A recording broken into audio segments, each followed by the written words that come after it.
Friends, आज हम बात करेंगे कि शादी किस तरह की होगी। जब भी कोई व्यक्ति जिसकी शादी की उम्र है तो वो किसी ज्योतिष के पास जाता है तो उसका पहली क्वेरीज यही होती है कि शादी कब होगी। दूसरी क्वेरीज होती है शादी कैसी होगी, लव मैरिज होगी या अरेंज मैरिज होगी। तो आजकल के माहौल में लोग वैसे लव मैरिज करना ज़्यादा पसंद होते हैं, लेकिन वो तभी हो सकती है जबकि आपकी कुंडली में योग हो। क्योंकि अफेयर हो सकता है लेकिन मैरिज होगी या नहीं ये डिपेंड करता है। तो इसे हम कुंडली में कैसे देख सकते हैं, क्योंकि हमने बताया कि मैरिज प्री डेस्टाइन्ड होती है। तो जो भी चीज़ें प्री डेस्टाइन्ड होती है उसे हम कुंडली में आसानी से देख सकते हैं। तो शादी कैसी होगी हम ये भी कुंडली से जान सकते हैं।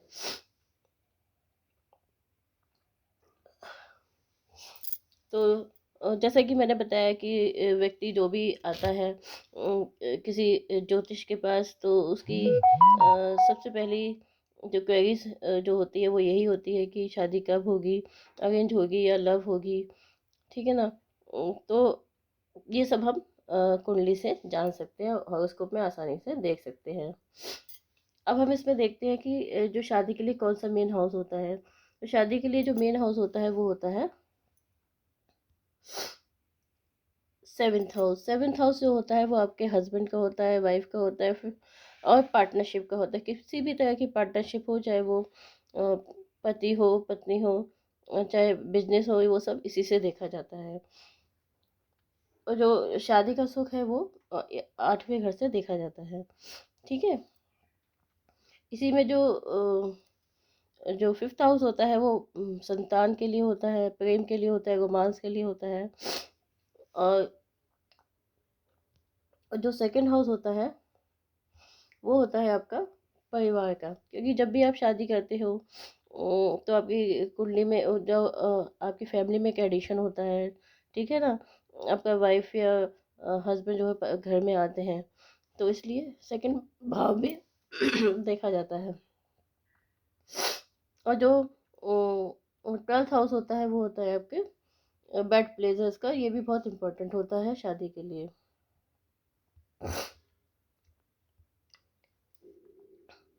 इसी तरह से प्लैनेट्स जो हैं वो भी देखे जाते हैं कि कौन सा प्लैनेट शादी के लिए मेन है। तो इसमें जो शुक्र है उसे मेन प्लैनेट माना जाता है शादी के लिए। ये जो सेवेंथ भाव है शादी का उसका स्वामी भी होता है। और इससे जो है शादी का सुख देखा जाता है कि शादी का सुख मिलेगा कि नहीं। बेड प्लेजर्स है वो भी इससे देखा जाता है, क्योंकि ये 12वें हाउस में उच्च का होता है। आपकी पति पत्नी है ये उसको भी रिप्रेजेंट करता है। इसी तरह से मार्स को देखा जाता है। मार्स जो है आपकी ऊर्जा है। मार्स जो है आपका भाई भी है, मार्स जो है वो हस्बैंड भी है। तो ये भी बहुत ज़रूरी होता है देखना। और तीसरा जो मेन प्लैनेट है वो है जुपिटर। जुपिटर जो है आपका पंडित है, पुरोहित है, जो शादी करवाता है, आपका पिता है, बड़ा भाई है। तो ये भी बहुत ज़रूरी होता है। आपका ट्रेडिशनल जो लर्निंग होती है वो भी होता है। आपका का धर्म है, ये सब जुपिटर से देखा जाता है। तो हमारे जो हिंदू धर्म है उसमें भी मनुस्मृति में 8 प्रकार के धर्मों का विवरण दिया गया है। ये सभी तरह के जो विवाह की पद्धतियाँ हैं वो तो अभी प्रचलित नहीं है, लेकिन जो इसमें से एक ब्रह्म विवाह है और गंधर्व विवाह है, ये काफ़ी प्रचलित है। अम, ये आपका जनरल नॉलेज का, जनरल स्टडीज़ में भी कई बार क्वेश्चन आया है कि हिंदू धर्म में कितने प्रकार की विवाह पद्धतियों का वर्णन किया गया है। तो आपको याद रखना चाहिए यह 8 प्रकार की विवाह पद्धतियों का अध्ययन किया गया है। अब है देखते हैं अरेंज मैरिज। अरेंज मैरिज क्या होती है। असल में फर्स्ट अरेंज मैरिज जो है वो ब्रह्म विवाह का ही रूप है। इसमें जो शादी होती है वो माता पिता की सहमति से होती है और बाकायदा विधि विधान से होती है, जो भी आपके धर्म का विधि विधान है। इसमें इसमें क्या होता है कि जो माता पिता है वो वर या वधू का चुनाव करते हैं। उसके बाद जो वर या वधू एक दूसरे से मिलते हैं, अगर आपस में सहमति बनती है तो बात आगे बढ़ती है।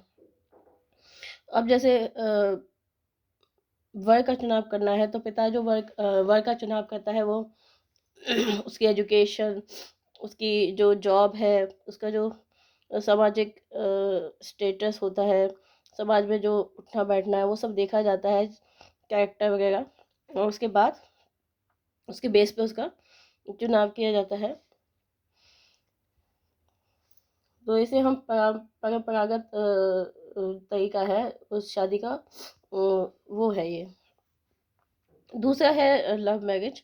लव मैरिज में क्या होता है कि जो लड़का लड़की या वर वधू होते हैं वो खुद एक दूसरे को चुनते हैं।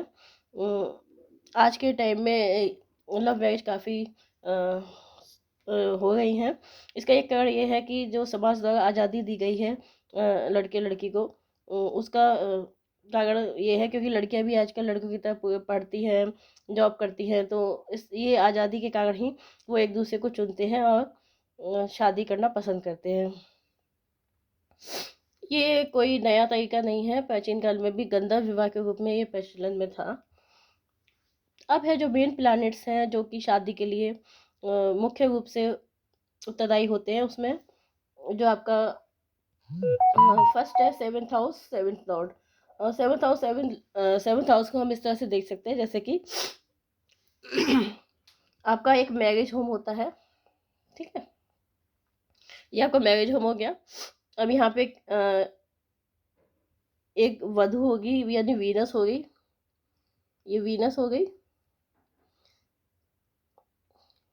और ये हो गया मार्स, ठीक है,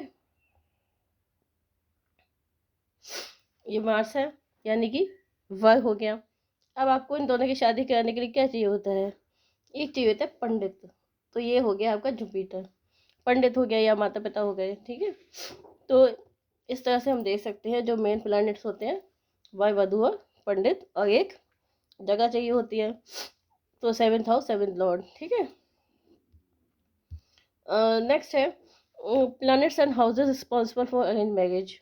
अरेंज मैरिज के लिए कौन से ग्रह और भाव हैं जो कुंडली के जो कि अरेंज मैरिज के लिए उत्तरदायी होते हैं, जिन्हें कि हम विशेष रूप से देखते हैं। तो मैंने जैसा कि आपको बताया कि जो सेवन्थ हाउस लॉर्ड है, वीनस है, मार्स है, जुपिटर है, ये मेन प्लैनेट्स होते हैं, और जो हाउसेस होते हैं वो सेवन्थ हाउस होता है, सेकंड हाउस होता है, और 11th हाउस होता है। अब कैसे देखेंगे, इससे इतना तो हमें पता लग गया, ये हाउस होते हैं और ये प्लैनेट्स होते हैं। तो फ्रेंड्स इसमें हम देखते हैं कि अगर जो सेवन्थ हाउस है, मार्स है, सेवन्थ हाउस लॉर्ड है, मार्स है, वीनस है, जुपिटर है, अगर ये कुंडली में स्ट्रांग पोजीशन में होते हैं तो शादी होगी और ज़रूर होगी।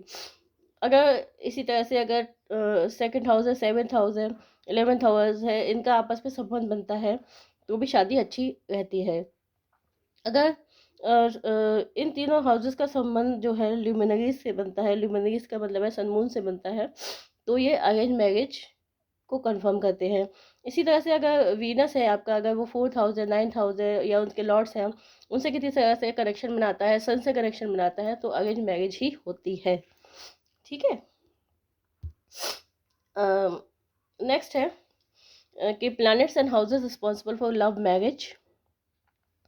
तो फ्रेंड्स इसमें जो मेन होता है वो वीनस और मार्स होता है, लेकिन मून की इसमें विशेष भूमिका होती है, क्योंकि ग्रह में जो मून ही पहला प्लैनेट है जिसने कि प्रेम किया था।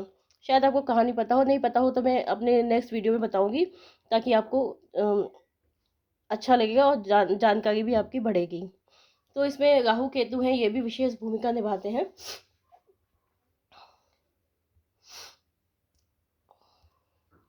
तो शादी के लिए जो मेन हाउस है वो तो 5, 7, 11 होते हैं, और जो मेन प्लैनेट्स हैं लव मैरिज के लिए होते हैं Mars, Venus, Rahu, Ketu, moon.